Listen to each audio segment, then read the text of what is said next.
ஓம் நம சிவாய. இந்த வீடியோவில் எதை பற்றி பார்க்க போகிறோம் அப்படின்னா, நாட்டின் முதுகெலும்புன்னு சொல்லப்படுற விவசாயத்தை தொழிலாக செய்கிற நபர்களோட ஜாதகத்தை ஆய்வு செய்ய போகிறோம். இதற்காக நம்ம எடுத்துக்கிறது சிஆர்பி மெத்தேடு. சிஆர்பி மெத்தேடுங்கிறதுல பேசிக்காக 2 பார்ட் இருக்குது. ஒன்று பிளானட் கனெக்ஷன், இன்னொன்று சம்மந்தப்பட்ட டாப்பிக்கான ரூல்ஸ். இந்த ரெண்டுமே பழைய புத்தகங்களில் இருந்து எடுத்தது அல்ல, புதுசாக கண்டுபிடிக்கப்பட்டது. இதில் எதை பற்றி முதல்ல சொல்கிறோம் அப்படின்னா, பிளானட் கனெக்ஷன். பிளானட்டு சித்தர்கள் சொன்ன மெத்தேடில் கனெக்ட் ஆகுது. அது இல்லாமல் மேலும் 6 மெத்தேடில் கனெக்ட் ஆகுது. அதை பற்றி சுருக்கமாக 2 நிமிஷம் உங்களுக்கு சொல்லிவிட்டு விவசாயியோட ஜாதகத்தை அனலைஸ் பண்ணலாம். முதல் ரூல் என்னென்னா, வதம் நட்சத்திரத்தில் 2 கிரகங்கள் இருந்தால் அது ரெண்டும் கனெக்ட் ஆயிடுச்சுன்னு அர்த்தம். வதம் நட்சத்திரம்னா என்னென்னா, ஒரு நட்சத்திரத்திலிருந்து 7வது நட்சத்திரம் வதம் நட்சத்திரம். அந்த மாதிரி வதம் நட்சத்திரத்தில் இருக்கிற கிரகங்கள் இணையும். அடுத்தது வைநாசிகம் நட்சத்திரத்தில் இருக்கிற கிரகங்கள் இணையும்.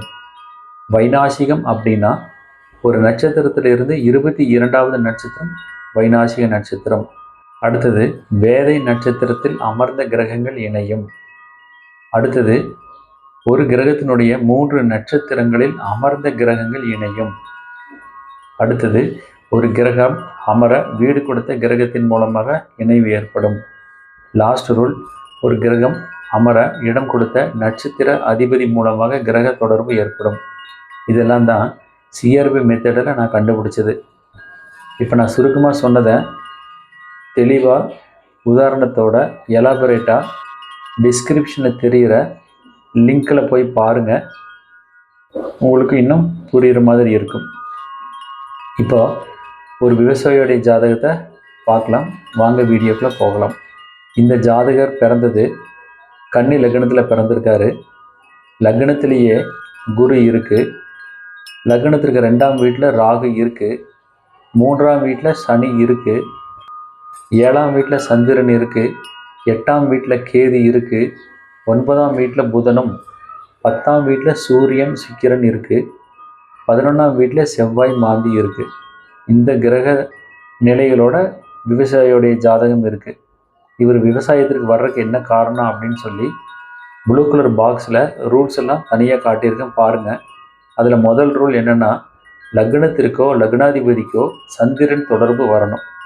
இங்கே லக்னம் என்னென்னா கன்னி லக்னம். லக்னாதிபதி புதன் எங்கே இருக்குது? ரிஷபத்தில் இருக்குது. அதுவும் ரோகிணி நட்சத்திரத்தில் இருக்குது. ரோகிணி என்பது சந்திரனோட நட்சத்திரம். அப்போது லக்னத்திற்கு சந்திரன் தொடர்பு வந்திருக்கு அப்படின்னு பொருள். மேலும் சந்திரன் மீன ராசியில் இருக்குது. மீனம் என்பது நீர் ராசி. அப்போ இந்த விதத்துலேயும் முதல் ரூல் பொருந்தி வருது. அடுத்த ரூல், லக்னத்திற்கு செவ்வாய் தொடர்பு. இங்கே நேரடியாக பார்க்கும்போது லக்னம் செவ்வாயோட கனெக்ட் ஆகலை. அதே சமயம் லக்னாதிபதியும் செவ்வாயோட கனெக்ட் ஆகலை. இந்த சந்தர்ப்பத்தில் தான் சிஆர்பி மெத்தடை நம்ம கையாள போகிறோம். எப்படின்னா, செவ்வாய் இருக்கிற நட்சத்திரம் பூசம், சனி இருக்கிற நட்சத்திரம் அனுசம். இந்த இரண்டுமே சனியினுடைய நட்சத்திரங்கள். நான் ஏற்கனவே சொல்லியிருக்கேன், ஒரு கிரகத்தின் 3 நட்சத்திரங்களில் அமர்ந்த கிரகங்கள் இணையும். அதே சமயம் அந்த கிரகங்கள் இடமாற்றி வைத்து பார்க்கலாம். அந்த விதத்தில் கடகத்தில் இருக்கிற செவ்வாயை சனி பகவான் இருக்கிற விருச்சிக ராசிக்கு ட்ரான்ஸ்ஃபர் பண்ணலாம். அப்படி பண்ணும்போது செவ்வாய் விருச்சிக்கு வந்துடுது. அதைத்தான் உங்களுக்கு ப்ளூ கலர் பாக்ஸில் செவ்வாயை தனியாக காட்டியிருக்கேன். இப்போ இங்கே வந்த செவ்வாய் தனது 7ஆம் பார்வையின் மூலமாக ரிஷபத்தில் இருக்கிற புதனை பார்க்குறாரு. அப்போ லக்னாதிபதிக்கு செவ்வாயோட தொடர்பு வந்திருக்குன்னு நம்ம எடுத்துக்கணும். அடுத்து 3வது ரூல், லக்னத்திற்கு சனி தொடர்பு. இங்கே கன்னி லக்னத்திற்கு அதிபதியான புதன் ரிஷபத்தில் இருக்குது. ரிஷபத்தில் இருக்கிற புதனை விருச்சிகத்தில் இருக்கிற சனி பகவான் தனது 7ஆம் பார்வையாக பார்க்குறாரு. அப்போ லக்னத்திற்கு சனி தொடர்பு வந்திருக்குங்கிறத நம்மளால் பார்க்க முடியுது. அடுத்த ரூல், குருவிற்கு செவ்வாய் தொடர்பு. குரு பகவான் கன்னி ராசியில் இருக்குது. கன்னி ராசியில் இருக்கிற குருவுக்கு டைரெக்டாக செவ்வாயோட தொடர்பு கிடைக்கல. நான் ஏற்கனவே சொன்ன மாதிரி ஒரு கிரகத்தினுடைய 3 நட்சத்திரங்களில் அமர்ந்த கிரகங்கள் இணையும். அதே சமயம் அந்த கிரகங்களை இடமாற்றி வைத்து பார்க்கலாம் அப்படின்னு சொல்லியிருக்கேன். இங்கே கொஞ்சம் நல்லா பாருங்கள். மீன ராசியில் சந்திரன் இருக்குது. சந்திரன் இருக்கிற நட்சத்திரம் உத்திரட்டாதி. கடக ராசியில் செவ்வாய் இருக்குது. செவ்வாய் இருக்கிற நட்சத்திரம் பூசம். விருச்சிக ராசியில் சனி இருக்குது. சனி இருக்கும் நட்சத்திரம் அனுசம். இந்த உத்திரட்டாதி, பூசம், அனுசம் எல்லாமே சனியோட நட்சத்திரம். அப்போ இந்த நட்சத்திரத்தில் இருக்கிற கிரகங்களை ரொட்டேட் பண்ணி இடத்த டிரான்ஸ்ஃபர் பண்ணி வச்சு பார்க்கலாம். உதாரணத்துக்கு செவ்வாயை மீனத்தில் இருக்கிற சந்திரனோட இடத்துல வச்சு பார்க்கலாம். அப்படி பண்ணும்போது செவ்வாய் மீனத்துக்கு போயிடுது. அங்கே இருக்கிற செவ்வாய் லக்னத்தில் இருக்கிற குருவை பார்க்குறாரு. அப்போ குருவிற்கு செவ்வாய் தொடர்பு கிடச்சிருக்குங்கிறத நம்ம புரிஞ்சுக்கணும். அதே மாதிரி அனுஷத்தில் இருக்கிற சனி பகவானை உத்திரட்டாதியில் இருக்கிற சந்திரனோட இடத்துக்கு டிரான்ஸ்ஃபர் பண்ணி வச்சு பார்க்கலாம்.